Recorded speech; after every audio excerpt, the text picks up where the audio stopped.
This is my 1988 Murray high voltage freestyle bike. This bike is mostly original. The only things on the bike that you're looking at that are not original to the bike at the moment are the wheels and the seat and post. So the frame, fork, stem, bars, crank assembly, factory brakes, all factory equipment. This bike actually originally came with mags at one point in time. It was a coaster model. Recently went to these wheels here. These are decent set of straight chrome wheels from a next model bike.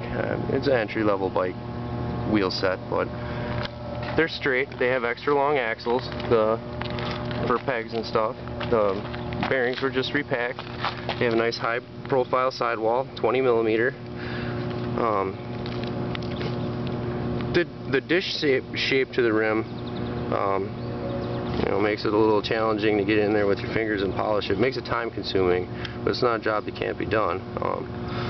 But they have decent chrome that just needs a little bit of polishing at the moment. I did a spot on the back rim myself here.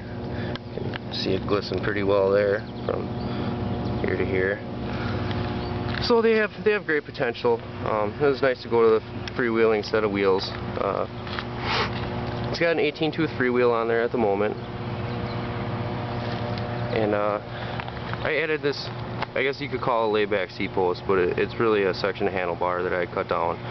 It's inserted about 2.5 inches at this point, and when I went to that, it was really nice to get that extra knee clearance room while pedaling there. I'm 5'7", about 150 pounds, and honestly, it felt pretty darn comfortable. It really reminded me of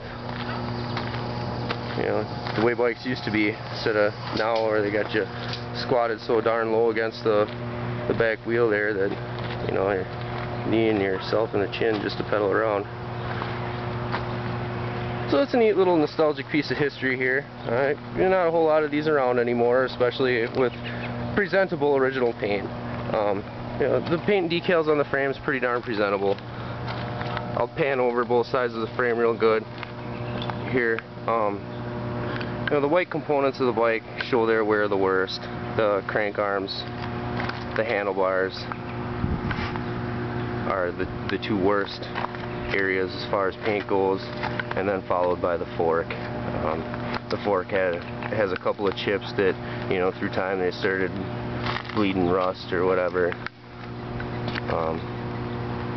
But overall, I'd say the bike presents fairly well.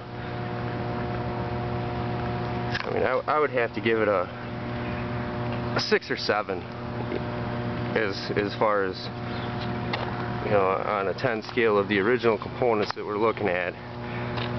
The set of bars could easily be stripped and repainted, and they're good and straight. They have all 4 of these little plastic end caps here on the ends. That's one of those things that goes missing and stuff like that, that when you're in a restoration process, you're like, man, where would I get something like that? So it's cool that it's got some of that little stuff, and the factory kickstand, and so it's just got some high points about it yet. So thanks for having a look.